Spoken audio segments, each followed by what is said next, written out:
Gang shit! Hell yeah, Byron. Oh my lord. The Homestead race just concluded. And holy mother of Hades, can I not be any more happy for Byron, finally. Finally, this is a victory I can be happy for him on. And this is not a soul-selling or soul-crushing victory that he won this time, since there is no Jimmy Johnson to have any lingering misery. But good on my main man for congratulating the kid. William Byron did indeed earn that win like a madman. and congratulations to my buddy Alex Huber for finally having a Hendrick Motorsports victory to his name. Yes, I know he didn't drive the car, he didn't win the race, but hey, he saw it in person, he really worked at it, he worked for that money, spent it well, and hey, it paid off. He saw the 24 car win in person for the first time in person when he was 24 years old. Coincidence? I think not.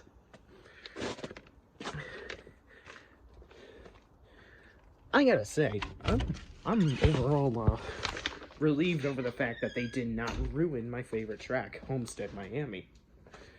Because when I saw that Goodyear on Twitter gave gave us the heads up that they were going to have a tire fall off, that would actually give the drivers off throttle time. They were actually able to control their destiny. Even drivers you don't often see dominate nowadays have been up towards the front. That says a lot about that tire fall off. Sorry about that, gentlemen. I'm just cleaning up stuff. So yeah, if you have a package where you can have drivers control their destiny of where they go, you have a kick-ass package. And for a change, finally on an intermediate with this package, we actually got a kick-ass race. There was a lot of passing for position. And how about Chris Buescher? Chris Buescher, early in the race, was actually dominating like it was 2005 fashion, where Roush was just everywhere but the top three. How about that? Wow. Even when Chris Buescher faltered, and when the full-fledged drivers of big resumes were able to challenge him, he was able to get around them and even pull like a 3-second lead ahead of them. How about that? Wow. For someone who isn't even a fan of him at all, that's actually impressive.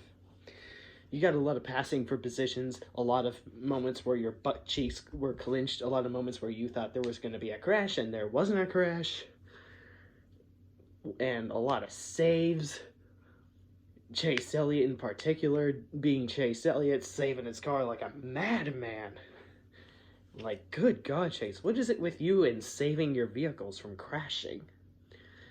Like, when did you have these irrefutable skills? Like, you were driving like you were wheeling on dirt.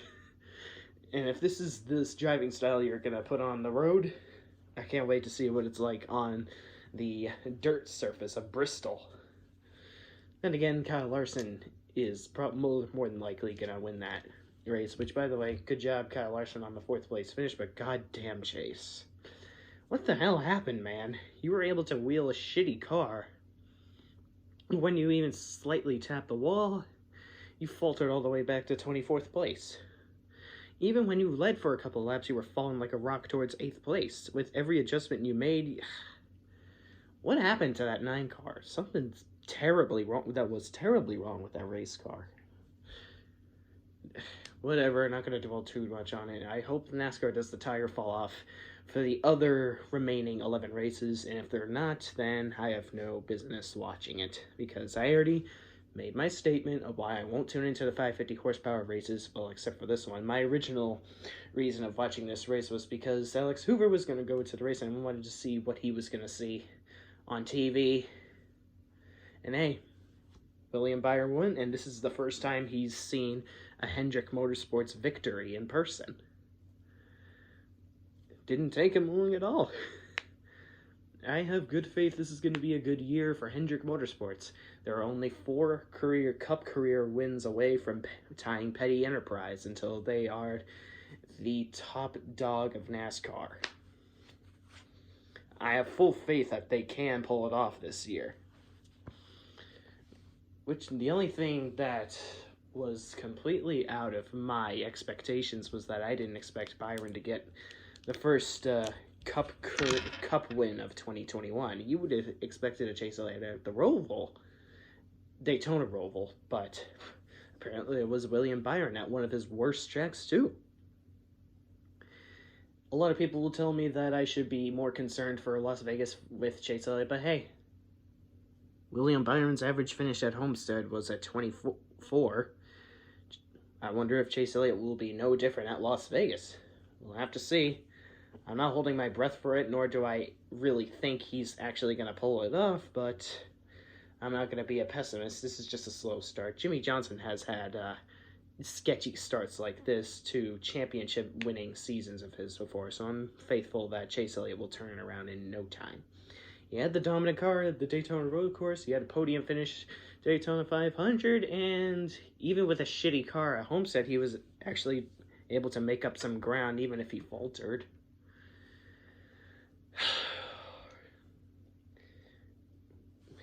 This is about as close to the NASCAR 90s my buddy Alex Hoover could ever get by seeing a rainbowy colored 24 win at the track. He saw William Byron wield that Jeff Gordon power, and Kyle Larson wield that Texas Terry power. He saw the brute classic Hendrick Motorsports strengths. If only Alex Bowman was able to lead a few laps that race. But hey, even with the shitty low horsepower package, that tire fall-off actually really create the ability for drivers to control their own destiny and actually wheel their way to the front. Like, they have the superior car to the other opponents that they're trying to overcome.